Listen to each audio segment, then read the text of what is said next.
تبریز صاحب پوچھتے ہیں کہ میں ہر سال زکوٰۃ کی رقم اپنی ممانی کو دیتا ہوں جو مالی اعتبار سے بہت مجبور ہیں، تو کیا میرے لیے ایسا کرنا صحیح ہے؟ زکوٰۃ کے پیسے ان لوگوں کو دیے جا سکتے ہیں جو آپ کے زیر کفالت نہیں ہیں، یعنی جن کی آپ کفالت نہیں کرتے ہیں، جن کی کفالت آپ کے ذمے نہیں ہے، ان کو زکوٰۃ کے پیسے آپ دے سکتے ہیں۔ یہ لوگ آپ کے والدین، دادا دادی اور آپ کی اولاد وغیرہ ہیں جن کی آپ کفالت کرتے ہیں، ان کو آپ زکوٰۃ کے پیسے نہیں دے سکتے۔ ان کے علاوہ کوئی بھی آدمی اگر مجبور ہے، مستحق ہے، تو ایسے آدمی کو زکوٰۃ کے پیسے دیے جا سکتے ہیں۔ البتہ ان پیسوں کے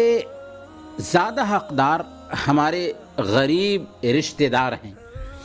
غریب رشتہ دار ہوں تو ان کو زکوٰۃ پہنچانے میں ترجیح دینی چاہیے، اور یاد رکھیں کہ زکوٰۃ کے پیسے دیتے وقت بتانا بھی ضروری نہیں ہے کہ یہ زکوٰۃ کے پیسے ہیں۔ بس آپ کو یہ دیکھ لینا ہے کہ آیا میں اپنے جس رشتہ دار کو دے رہا ہوں وہ مستحق ہے یا نہیں ہے۔ تو اگر ہم اپنے رشتہ دار بھائی ہو جو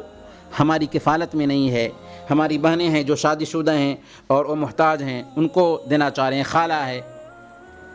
پھوپھیاں ہیں، تو ان کو اگر ہم محتاج ہونے کی بنیاد پر زکوٰۃ کے پیسے میں سے دیتے ہیں تو ہمیں دوہرا اجر ملے گا۔ اللہ کے نبی صلی اللہ علیہ وسلم نے سنن ترمذی کی روایت کے مطابق بیان فرمایا، الصدقۃ علی المسکین صدقہ وعلی ذی الرحم ثنتان صدقۃ وصلۃ، کہ مسکین پر صدقہ کرنے سے صدقہ کا ثواب ملتا ہے، جبکہ رشتہ داروں پر صدقہ کریں یعنی زکوٰۃ کے پیسے دیں تو ان کو صدقہ کرنے کا بھی ثواب ملے گا اور صلہ رحمی کرنے کا بھی ثواب ملے گا، تو ثواب دوہرا ہو جاتا ہے۔ اس لیے اگر ہم صدقہ کرنا چاہتے ہیں، زکوٰۃ کے پیسے دینا چاہتے ہیں، تو ہم سب سے پہلے اپنے رشتہ داروں میں غریب کو ڈھونڈیں گے، ان کو اگر دیں گے تو ہمیں دوہرا اجر ملے گا۔ یہ مت سوچیں کہ زکوٰۃ کے پیسے دور کے لوگوں کو ہی دیے جائیں گے، بلکہ زکوٰۃ کے پیسے کے ہمارے سب سے زیادہ مستحق ہمارے رشتہ دار کے غریب اور مجبور لوگ ہیں۔ اس لیے آپ اپنی مامی کو زکوٰۃ کا پیسہ دے سکتے ہیں۔